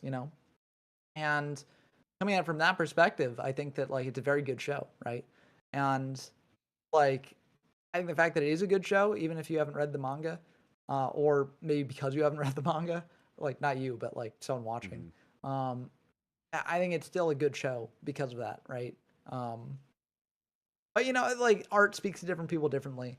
I will just keeping Records of Ragnarok in the back of my mind. I'll never say that something is the worst of all time.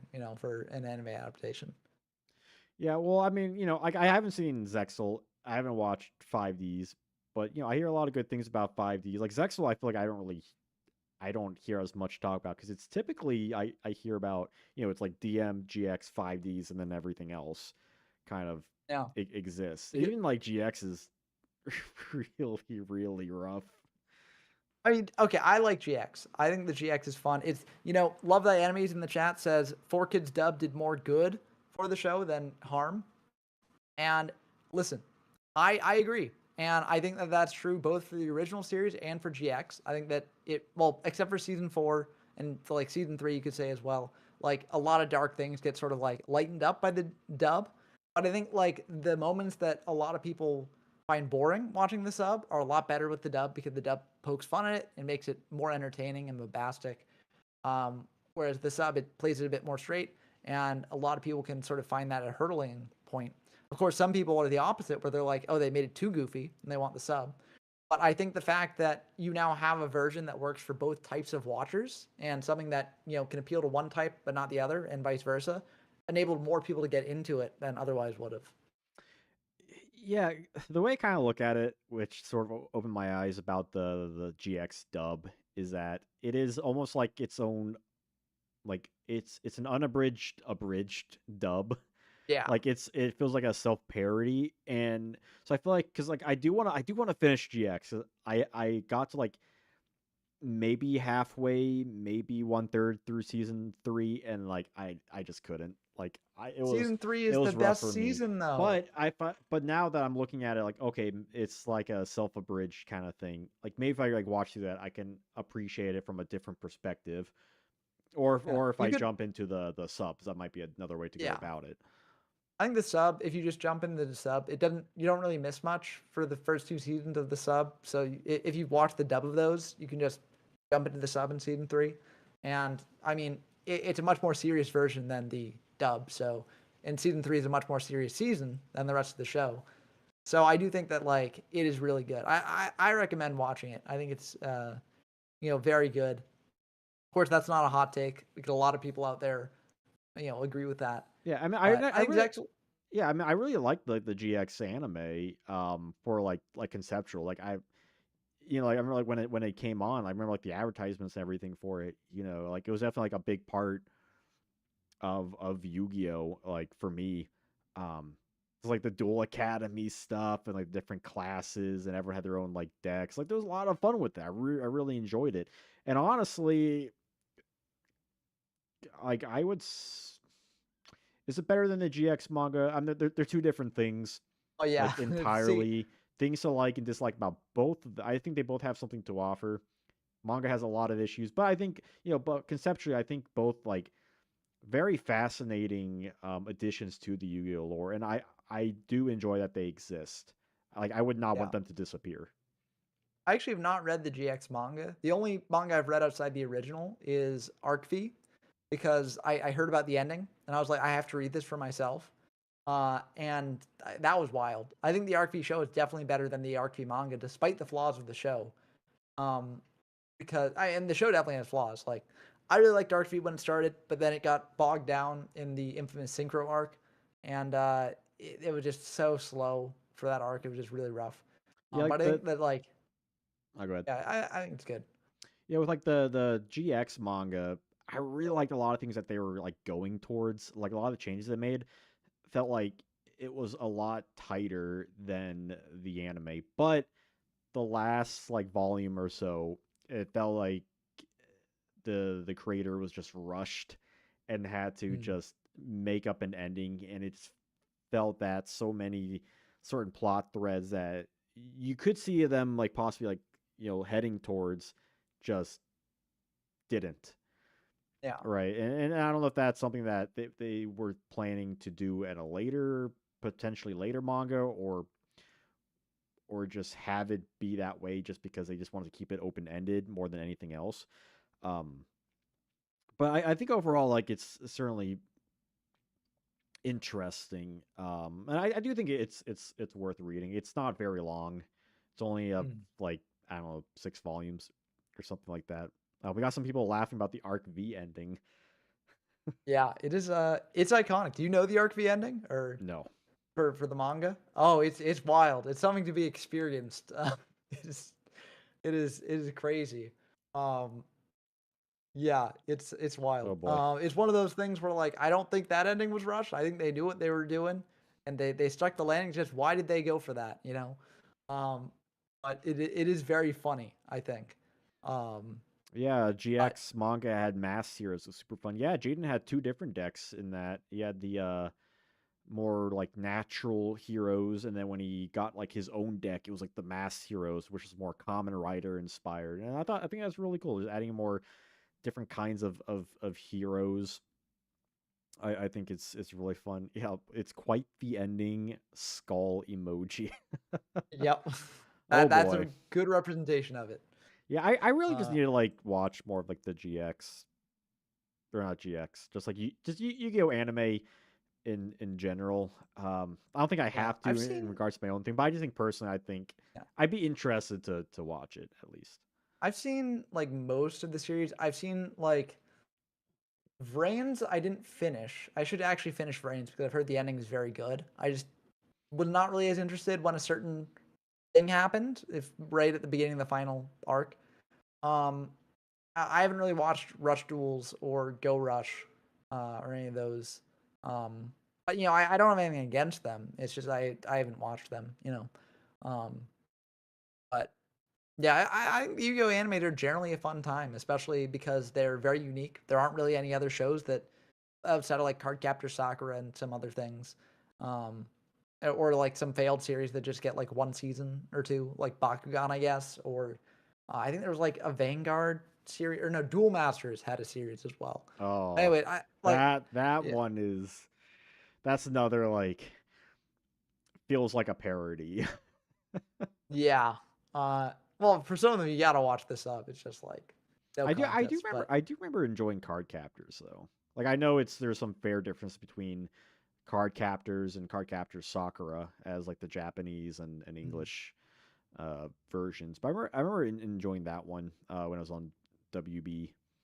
Oh, Necro you know says what one's Bakugan great? had multiple series and just one just came out recently. Oh, Really? Wow. I didn't know they were still going with that. I just watched what I watched as a kid, and I was like, oh, I guess it ended, but I guess it truly never ends.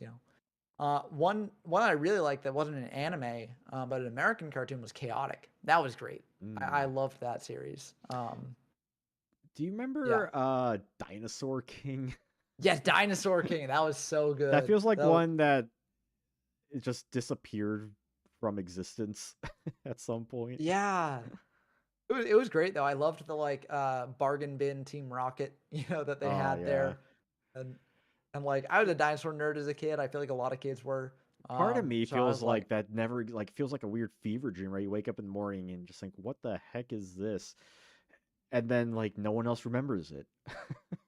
I love revisiting stuff like that. It's just so funny. Um, Occasionally it just does not hold up at all, but then you just laugh at it. Uh, it's fun either way. As long as it isn't just boring, like straight up boring. It's Yeah. it's a And fun I'm time. sure a lot of it, like if you go back and watch certain shows, you think like, God, how did I ever get through this? Like I watched through the first season and first season and a half of Pokemon because the Mm. Kanto region is first season and a half. It's weirdly laid out. And like that is the kind of show that you just have to watch as a kid, an episode randomly, and not sit down and watch it from episode to episode to episode because it's not good, It but like it gets even it's more something that I had to frustrating. do. It gets so much more frustrating too when they like revert Ash and they're like, okay, we gotta kidify the show again because now we want to draw in a new generation of younger viewers. So we got to turn Ash into a 5-year-old now who just completely forgets about like type matchups and stuff. And then it's like, well, it's like they're clearly indicating this is not for longtime viewers anymore. So why am I still watching? It really makes me wish Um, that Pokemon Adventures or whatever it was called that they had like that 4 episode mini series thing. It just makes me wish that they just had that be like a full anime, like a full well, they've got a series. new they have a new anime now focusing on new characters. Yeah, but like the Adventures one was like the story of Pokemon Red and Blue, Mm. and it was just animated like beautifully. They had very certain parts of like the game, and it was just really fun. So Jima's waiting for that chaotic revival. Oh, I'm so excited for that if that is a thing. Like the creator occasionally posts things on like YouTube or Instagram and they're like, "Oh, maybe, maybe." And it's like I get my hopes up every time. I'm like, "Oh, come on, give me more of that." Cuz they kind of ended on a cliffhanger or like not really, but like you could tell there were more things that they were planning on doing that they just never did it. And it's like, oh, so sad. I get the Such a feeling good show. we're not going to get an anime of MetaZoo anytime soon. Probably not, no. Um Yeah, MetaZoo is such a funny story. Like, not for people who bought it and got screwed, but like, just in general, like cryptocurrency going everywhere. Um, but yeah, Yeah, it just died out of nowhere. It just boom. Like I'm like there's a point in time I was kind of interested in it, right? Just like, oh, I like the art. It's reminiscent of like old school Pokemon. It's a smaller project. Like that's really cool. And then it just I can't imagine like what future generations are gonna think of like how NFTs became a thing, like everywhere basically, and just like everything turned into like market speculation for a bit. Because like Mm. MetaZoo is a perfect example of that, where like if they actually cared about the game and did not just turn it into like a market speculation thing, where it's like, oh, we're gonna make these collectors things that are gonna be their own secondary market and it's gonna be great and stuff. Like it could have been a fun game, but they chose to chase the hype basically and try and make it into this thing that it was not, and that caused it to fail. Um, It's one of and it's many just things very that, sad. yeah, one of many things that fail, which was kind of a shame. But like honestly, we're really in a card game boom with like all the new card games. Like I think Star Wars one launch like semi recently. Yeah, Lorcana's big, One Piece is big, and I think what's fascinating about that, at least for Yu-Gi-Oh, is that Yu-Gi-Oh still has its place, right? It's still like so unique among everything that even in a tier zero format, events are still getting bigger and bigger. People are still playing the game. Like, yeah, you got people leaving it, but that's gonna happen in any sort of card game. Because like like the last hot take I had on here was that the thing with Yu-Gi-Oh is that the change from classic to modern, right? A lot of people complain about modern stuff. The and the modern is with the span of X amount of years. Um, is that the change was gradual, right? It wasn't a hard cut. Because as I've gone through my history series, there's so many moments where you could label as like this was like where Yu-Gi-Oh changed, right? You could say 5Ds was a hard change because like the synchro monsters and tuners changed like so much. You could say it was the addition of like removal of priority or the addition of problem solving card text. Like there's so many things you could point at that while I have said before Yu-Gi-Oh was it was always bad, the change was also just gradual to like where we are today. It wasn't just like one particular moment in time that like killed it. Like it wasn't pendulums that killed it, it wasn't links that killed it. It just slowly just became the way it was, which is arguably it just it changed it morphed, but it was kind of like the same matter, right? The matter didn't like add anything to it. It was just it changed slightly, but it was still Yu-Gi-Oh.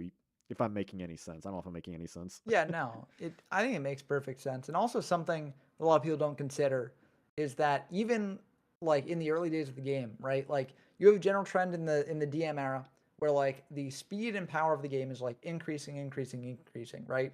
And that's a trend throughout. But even in that, you sort of have formats that slow things down. Like I'd argue that like Android's an early peak in aggression, and then when Fiber comes out in fiber format, it sort of like goes back down to a bit more grindy of a gameplay. And then you get Yada, which is also very grindy. And then when like magical scientist gets introduced, it sort of makes things a bit more fast paced again, and that sort of continues into the chaos era. And then when the first ban list hits, that slows down the game again, and you get a more grindy gameplay. So you have these cycles where like it's getting more aggressive and fast paced, and then it slows down, and then it gets more aggressive and fast paced, and it slows down. You still have that nowadays, where like a lot of people like to imagine it, where it's just a continual line, just going up and up and up, all the way to the modern day, where things are just so fast paced and stuff compared to the original game. But even now in the modern day, you get formats where they're much more slower and more control oriented, or you get formats that are much more faster and combo oriented. And that's something that people don't often consider. But for my hot take, in response to that, I think the game forever changed to Duelist Alliance format. That's where Yu-Gi-Oh changed. I'm putting a pin in the ground. That's where I'm saying it. And some people out there might be like, "Oh, you think that because Duelist Alliance introduced a lot of different monsters that floated and stuff, and also took away the first turn draw." No, the thing that always rankled me back in the day that they changed was that now you can have two field spells active at the same time, and they won't destroy each other. That to me was like the big thing because I'm like, it's a field spell. It should be the whole field. It should be something that can affect both players. Like, why is this now? You can have two field spells. How did that make any sense? So that for me, that's when the game changed forever. I am Sorry, not right. sorry. I am right before because yeah, I mentioned earlier and a little bit before the stream too. Right, I'm done like my video production on the Zexal era, so I'm right before Duelist Alliance, and I actually really like that you can have two field spells personally.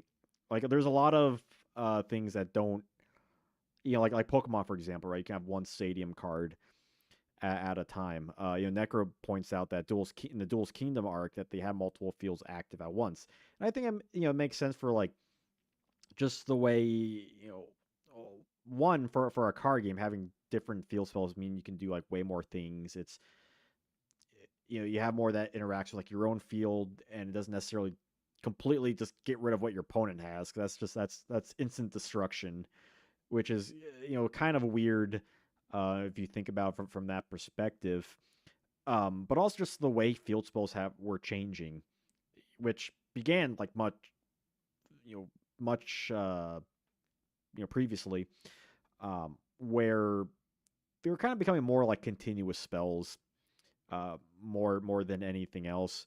And I think it's healthy for Yu-Gi-Oh to have these constant like ebbs and flows and changes of things because like that's how they can view certain things as good or bad, right? Like they can look at a card that they left unlimited or on the well, look at cards that weren't banned, right? Like early on, like Painful Choice or Mirage and Nightmare, and then see later, hey, maybe we should ban these. Or a later example is the Pendulum Zones, and they think maybe pendulums were kind of let's fix this.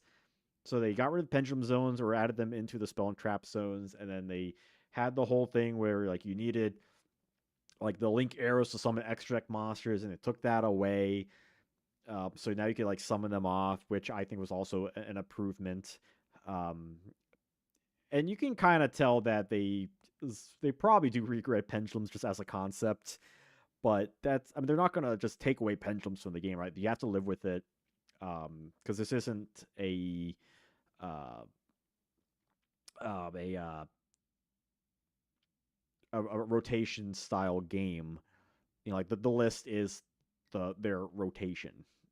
It's not as hard rotation, but it's that uh, like the extra monster zones. A lot of these additions, for the most part, I do like them. I think they add a lot more to the game, make them more interesting, and especially in the last 5 years, they really made more of an effort to focus on the columns in the game, which is something that they didn't really focus on before, let alone like link arrows and other things like that. Even though in like the GX, he kind of dabbled it very briefly with what was dubbed the Senate cards.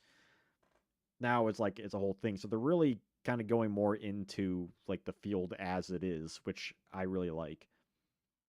Yeah, and I agree 100%. Like one of the things that I love most about like checking in on modern Yu-Gi-Oh is seeing what aspect of the game they're like exploring, right? Because there are multiple features of the game that you could potentially design an archetype around doing, right? Like zone placement is one of them. I think that there's still a lot more they can do there, Like I think Spriggan's was a good start for like really starting to dive into zone placements, doing things and like zone movement and stuff as a fun thing. Valence is another great one that does that. But I think there's just more and more you can do with it, and I'm excited to see where it goes from here. Um, I just love seeing all the cool archetypes that they're coming up with now, and I might have a different opinion when I actually start to like play these formats seriously when I get to them on the channel in like 20 years. Hmm. But I think that it's fun to look at from just a theoretical perspective right now, and also I think it's just fun to see them continuing to be creative. I mean, yeah, like I'm always excited to see like what they're gonna add or not add or change. Like for all we know, they could add a single extra deck monster. Like they could have four extra deck monster zones. They can make it one. Who's to say? Personally, I think they should take away, and also think they should never introduce this in the first place. But I think they should take away the U Link, which is Mm. the most mind-boggling. Why? Like I can see why they thought of it, but I think that might be like the worst thing like they've ever added to Yu-Gi-Oh is the U Link Well, mechanic. so it's kind of interesting because I was watching a Secaucus tournament recently on Format Library. I was just streaming that because I figured it's a format that no one else was going to stream, and I think it might be cool just to highlight it and see what people thought of it. And it was interesting because like there were a bunch of Sky Striker players, there were a bunch of Goki players and stuff like that. And Goki's main game plan at that time was to do the U Link, right? Deprive the opponent of the use of that extra monster zone. And they set that up multiple times over the tournament, but they said afterwards, like, I don't know. I'm not sure if that's necessarily the best game plan in this format, right? Because Sky Striker can still kind of play through that. They've got tons of spells to help them out with that, and they're a much more controlling deck, so they can honestly survive being U-Links pretty well.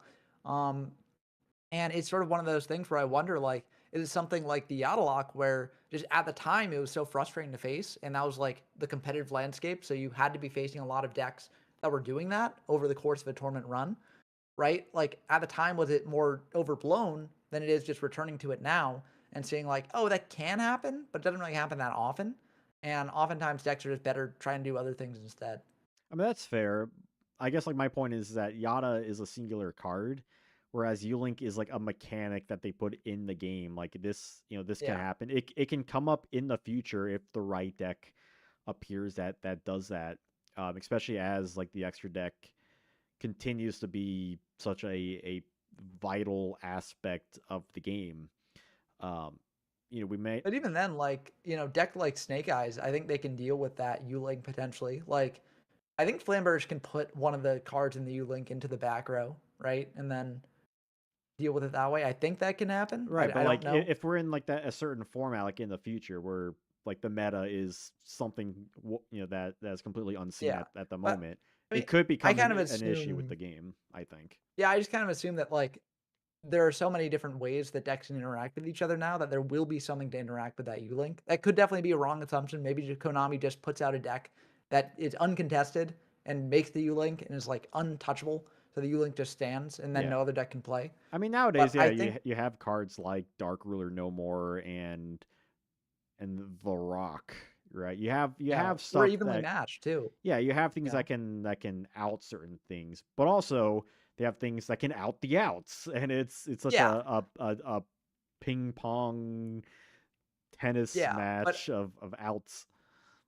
I do think that like we're at a point where like I'm not sure if a deck can like I think the deck would have to be doing other broken things as well beyond the U Link to actually make it something like that actually is like just a very very frustrating tier zero experience. And of course the U Link could just be one component of the deck that is part of the bigger reasons that make it frustrating, right? Um, but I think in general like the mechanic itself is not necessarily as bad as it was back in like 2018. Um, I just yeah, think but it's I don't know. something that Yu-Gi-Oh would be completely fine just removing entirely. Yeah, I mean, it probably would, but then it would also kind of destroy how like the link monsters work in a way, and how you build them out. Because then you could just bring out because like the reason why you linking is a thing is because link monsters have to start in the extra monster zone, and then they can be summoned to zones that are pointed to by other link monsters, right? Hmm. So if you remove that, which is the reason why the U link works, because otherwise you could just summon all these link monsters to your field willy nilly, then you have these decks that just are able to bring out whatever link monster they want as long as they have enough material to do it, right? And so, and you could argue that certain decks do that, but like I do think that the zone placement does contribute to limiting that a little bit. And I feel like you kind of have to have U linking be a thing if you continue to have that constraint on link summoning. Like maybe they can even do something where like they take out like U-linking, but they add like additional zones that you have to like link up into, but that's the only way to like access them. Like Oh, so not to lock your opponent out, because I think like locking your opponent out of a pivotal mechanic is just degenerate. But if they gave mm, you like a separate zone that it's more of like, hey, if you reach this, like if you reach this part of the map, right, you can access it as long as you have this proper road towards it. I think that could be kind of interesting. or maybe like the more extras monster zones pop up if the two that are there are occupied. Like maybe they, it's just you keep being able to populate more extra monster zones. I mean, I know But the I think I believe the anime had spell cards with link arrows too, yeah, it did. Yeah. which But would be those were kind interesting. of weird. Yeah, Yeah, I think that those would be cool to bring into the game. throw that on pendulum monsters. Yeah, that would be wild. Pendulum Pendulum monsters with monsters with link link arrows. arrows. Yeah. Link pendulum monsters. That Link that would be wild. pendulinks. Calling it Yeah. here first. But yeah, Uh it was Judgment Arrows. That's what it was called. Yeah. Um, Is there a card that's But like an Omni Negate, but that has like there should be an Omni Negate backer card that has arrows that can like negate or an oh, Omni Negate. pointing if it Yeah, points to yeah, like some weird like effects that like have what like ricocheting arrow effects. I do think that's a Oh, point that's sort of like a design space that they could explore more of. I'm not sure if that strategy would be like top tier at any point because like your opponent could just play around it if like hmm you're worried about that. But it would be a fun casual It would strategy, be kind of fun. like especially if it's like based around pinball, like you were saying, it ricochets and stuff. hmm That'd be cool with like you know solemn bumper, and it's like Yeah. setting a negate pinball up to the opponent's field. That'd be cool. Oh, that'd be so busted. But we have reached the end of the stream. Oh yeah. It was a fun one. I got through all of my hot takes I listed and all the fan ones I had. Uh, it's nice to talk about. I feel like there was a plenty of discussion of like more modernized stuff, which I kind of like. Because talk about retro all the time, being able to talk about more modern stuff is fun from time to time. My last week's Janjo Live, was like a GX oriented thing. And I was like, it's so fun talking about GX. That's fun. But hot takes, a lot of hot takes that Oh yeah. are seeming Spicy seemingly stuff. seemingly endless. But I'm glad we got to cover some of them, and even some that we weren't even anticipating, thanks to a lot of our awesome chatters. Oh yeah. But yeah, thank you everyone for joining the stream. Ton of fun. If you haven't liked the stream, consider liking it. Janjo Live will be tomorrow, and then YG from Zero. I don't know when the next time you're going to be live will be, or just Yeah, it'll be this weekend, either Saturday or Sunday. But we're gonna have a local stream, so that'll be fun. And the locals are always fun. You want to check those out. yeah. Um, Thank you all for stopping by, and until I see you next time, have a wonderful day.